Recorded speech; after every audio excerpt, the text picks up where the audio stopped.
Le 6-9, Ilana Ferradian. C'est une bande dessinée sortie tout récemment aux éditions Plein Vent, juste parmi les nations, alors qu'approche la journée du Yom HaShoah, du souvenir des victimes de la Shoah. C'est l'occasion, avec cet ouvrage, de se remémorer les faits héroïques des membres du réseau Marcel, qui ont sauvé la vie de 527 enfants juifs pendant l'occupation. Un hommage plus général d'ailleurs aux Justes des Alpes-Maritimes, nommés par le mémorial Yad Vashem à Jérusalem. Rien qu'en France, il faut savoir que les Justes ont été plus de 4200 à cacher des Juifs à leur risque et péril. Et pour en parler ce matin, notre invité, c'est le scénariste de cette bande dessinée Juste parmi les nations, déjà l'auteur de nombreux romans graphiques. On aura peut-être l'occasion d'en parler. Yvon Bertorello, bonjour. Bonjour Ilana et merci de me recevoir. Et merci d'être avec nous, d'avoir accepté notre invitation sur Radio J, vous qui venez du Sud justement, mais vous avez fait l'effort d'être là et on vous remercie en tout cas d'être parmi nous. Alors, Juste parmi les nations, c'est un vrai défi quand même d'écrire une BD sur la Shoah. Il y a eu énormément de BD qui sont sortis sur ce sujet. Il faut faire attention à beaucoup de choses, le respect de l'histoire, le scénario, le dessin, être pédagogue. Pourquoi avoir voulu justement évoquer ce sujet? Pourquoi cette BD? Est-ce que c'était un projet qui vous tenait à cœur depuis longtemps? Alors effectivement, il y a quelques années déjà que je voulais faire une bande dessinée sur ce thème-là, parce que je trouve qu'il y a un vide complet en France à ce sujet. On parle souvent de la Shoah, en ayant malheureusement quelques négationnistes par-ci, par-là, et une méconnaissance complète des Justes. Ouais. Que mes co-auteurs, on s'est dit qu'il fallait faire quelque chose. Par où commencer?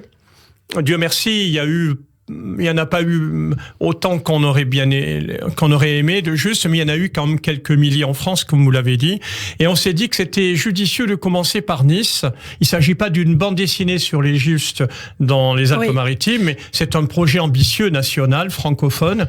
Mais on a commencé par Nice, parce que d'abord nous y habitons nous-mêmes, avec mes co-auteurs, en tout cas ils sont dans la région, mais aussi parce que c'est l'un des endroits en France où il y a eu le plus de Juifs qui se sont réfugiés, pour des raisons que tout le monde connaît.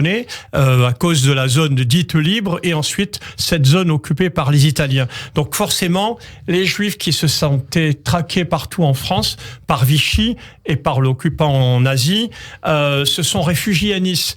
Parce que, par exemple, ils ne portaient pas l'étoile jaune, ils étaient à peu près libres de circulation. Les Italiens ont refusé de livrer les Juifs au gouvernement de Vichy et aux Allemands. Donc, il y avait une certaine tranquillité jusqu'à l'arrivée, évidemment, des Allemands, lorsque les Italiens ont fait la paix séparée avec les Alliés. Jusqu'en 43. Alors vous parlez de vos co-auteurs, c'est important de les citer justement, Serge Scotto, Eric Stoffel, Frédéric Alali, Michel Espinoza. Je crois que je les ai tous nommés. Vous les avez tous cités, effectivement, il s'agit d'une équipe. Ça a été compliqué justement de travailler en équipe ou ça a été plus simple, chacun avait sa propre tâche? Vous savez, quand on travaille dans la bande dessinée, on aime bien travailler entre amis et gens compétents. Parce que c'est compliqué de travailler uniquement avec des professionnels et avec lesquels on n'a pas de relation amicale. Il faut avoir une complète confiance, et là c'est une vraie équipe soudée, une équipe qui a déjà réalisé pas mal de BD ensemble, ou chacun de son côté, c'est une équipe qui marche bien, et on a l'intention de vraiment développer cette série sur les Justes, parce qu'on s'arrête pas à Nice. Oui, c'est le tome numéro 1, donc ça, il y en aura d'autres. C'est le tome 1, dans lequel on a surtout développé le réseau Marcel. Alors justement, le héros de cette BD, c'est un certain Moussa Abadi, donc du célèbre réseau Marcel. L'histoire de cet homme, c'est l'histoire de cet homme que vous racontez au travers de plusieurs personnes, d'ailleurs, son combat. Et il me semble que c'est la première BD, d'ailleurs, sur Moussa Abadi. Il n'y a pas eu avant de roman graphique sur lui. Non, c'est même la première BD sur les Justes. Il y a eu des BD sur le Chambon-sur-Lignon, sur les Rafles, etc.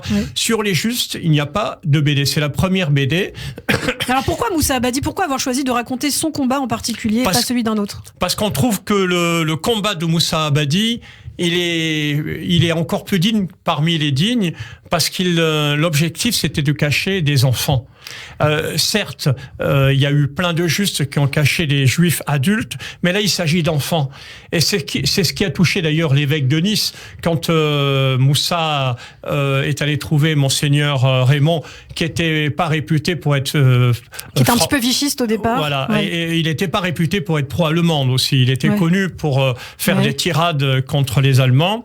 Et au début, il était favorable au gouvernement de Vichy. réfléchi, comme la plupart des gens, parce que c'est normal d'être légaliste pour un gouvernement. Très rapidement, quand il a vu la tournure, il s'en est détaché et il a dit que c'est absolument plus possible de suivre et on doit désobéir. Et quand Moussa est venu le trouver, il le dit lui-même, Moussa, dans son autobiographie, l'évêque lui a ouvert les portes immédiatement. Ouais. Alors, est-ce qu'on peut rappeler qui est Moussa Abadi? D'où vient-il? Alors, Moussa Abadi, il vient d'une famille bourgeoise de Damas, juive de Damas, évidemment.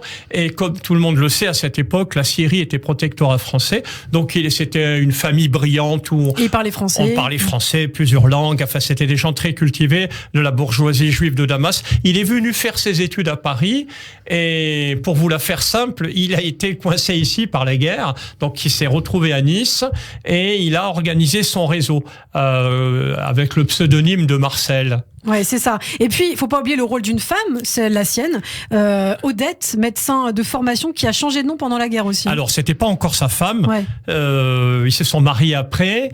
Elle aussi, elle a changé de nom pour des raisons évidentes. Et c'est à deux qu'ils ont établi ce réseau avec un appui très fort de l'évêque de Nice, Monseigneur Aymon, et puis de la structure du diocèse. Parce que sans la structure, sans les convictions de cet évêque courageux et la structure du diocèse, je pense que le réseau Marcel n'aurait pas eu l'amplitude qu'il a eu. Alors, le réseau Marcel, justement, donc c'est ce réseau qui a sauvé plus de 500 enfants pendant la guerre. Alors, vous expliquez qu'il faisait un travail de dépersonnalisation. Alors, en quoi cela consistait? Alors, c'est assez terrible, mais même les mamans qui accompagnaient, vous imaginez que les parents juifs accompagnaient leurs enfants, sachant qu'eux, ils allaient probablement être... il y avait des chances qu'ils soient raflés. C'est-à-dire qu'il est donné à l'église. Alors, il les abandonnait pas, mais il est confié. C'est ça. Et Monseigneur Aymon avait pris soin que personne ne soit baptisé, qu'on les convertisse surtout pas. C'était une abomination de profiter de la situation aussi dramatique pour convertir des gens, surtout pas. Au contraire, il avait fait des listes, une triple liste, dont une était cachée dans un coin du jardin, pour qu'on puisse retrouver après la guerre les familles de ces enfants. Oui. Mais malheureusement, on était obligé de changer leur identité, leur nom, et vous avez des scènes terribles où des mamans forcer leurs enfants à changer de nom. C'est-à-dire qu'on leur disait, voilà, comment tu t'appelles? Il fallait pas qu'ils répondent par leur véritable prénom. Tu t'appelles Aaron? Non, tu t'appelles Benoît. Voilà. Tu t'appelles Marc. Il fallait que ça rentre dans leur tête. Voilà. Et c'est abominable quand on pense à ça. On est tout petit, Alors, ces enfants étaient dans un premier temps conduits chez les sœurs Clarisse, dans un monastère. Certains restaient là et ensuite étaient dispersés dans les institutions catholiques, et pas que catholiques d'ailleurs, parce que les pasteurs... Plusieurs pasteurs protestants ont été très actifs et formidables. On en parle dans la bande dessinée. Alors, vous parlez des bonnes sœurs, justement, c'est intéressant. Dans la BD, il y a une scène, notamment, quand la Gestapo arrive, en tout cas les forces d'occupation arrivent pour chercher des juifs. Les sœurs, tout de suite, font un voyage avec les enfants à l'extérieur du monastère parce qu'elles savent que peut-être les hommes vont entrer dans l'église. Elles ont vraiment protégé ces enfants. Absolument. D'ailleurs, il y a plusieurs de ces sœurs qui sont justes. Yad Vashem. Et la scène que l'on raconte dans la bande dessinée est vraie. Vous avez un officier allemand, nazi, pas de la Wehrmacht, mais les nazis, qui arrive à l'entrée du monastère. Elles sont cloîtrées, il y a des grilles. Et la sœur qui répond ment. En apparence, mais à des criminels, on ne doit pas la vérité, si vous voulez. Quand elle dit ici, il n'y a pas d'enfants, il n'y a que des sœurs qui prient, au sens matériel, elle a menti. Mais c'est pas un vrai mensonge. Alors Yvon, la BD est vraiment racontée comme un documentaire. D'ailleurs, c'est très précis sur le plan historique. Il y a beaucoup d'informations, beaucoup de notes en bas de page notamment. Vous avez été aidé par des historiens pour faire cet ouvrage? Naturellement, un sujet aussi sensible et important que celui-là ne pouvait pas se faire sans des spécialistes de cette période de l'histoire. Donc on s'est documenté. On a consulté des historiens, des gens qui sont tout à fait compétents. Et la chose importante que je voulais dire aussi, c'est que ce projet ne se serait pas fait si on n'avait pas eu l'aval et le soutien très fort de Yad Vashem. Ça n'aurait eu aucun sens de faire un tel projet sans le soutien de Yad Vashem. Et franchement, je les en remercie parce que très rapidement, ils ont pris conscience du sérieux du projet, ils l'ont soutenu à fond. Alors on l'a dit, de nombreux hommes, de nombreuses femmes d'église vont t'aider et beaucoup ont été nommés justes parmi les nations. Il y a la liste à la fin de l'ouvrage, notamment des personnes qui ont été nommées justes parmi les nations. Beaucoup de chrétiens n'ont pas eu ce courage aussi pendant la guerre, mais c'est important pour vous d'insister peut-être sur ce dialogue judéo-chrétien aujourd'hui en 2023. Alors, à titre personnel, c'est un sujet qui me tient vraiment à cœur. Ça, c'est pas le lieu d'exposer ça aujourd'hui, mais effectivement, heureusement qu'il y a eu quand même quelques milliers de courageux qui ont, au péril de leur propre vie, ont mis en avant leurs convictions profondes, à savoir que un être humain, déjà, on ne peut pas le dénoncer, on doit le protéger, on doit le sauver. Ce sont des fondements bibliques fondamentaux. Et c'est la morale du décalogue et des 10 commandements qui est la base de la morale à la fois des juifs et des chrétiens. Bien sûr. Et les chrétiens devraient s'en souvenir de temps en temps, c'est que la morale juive et la morale chrétienne, c'est la même morale. Elle est fondée sur la Bible, elle est fondée sur la Torah. Et ça, c'est le fondement de toute morale.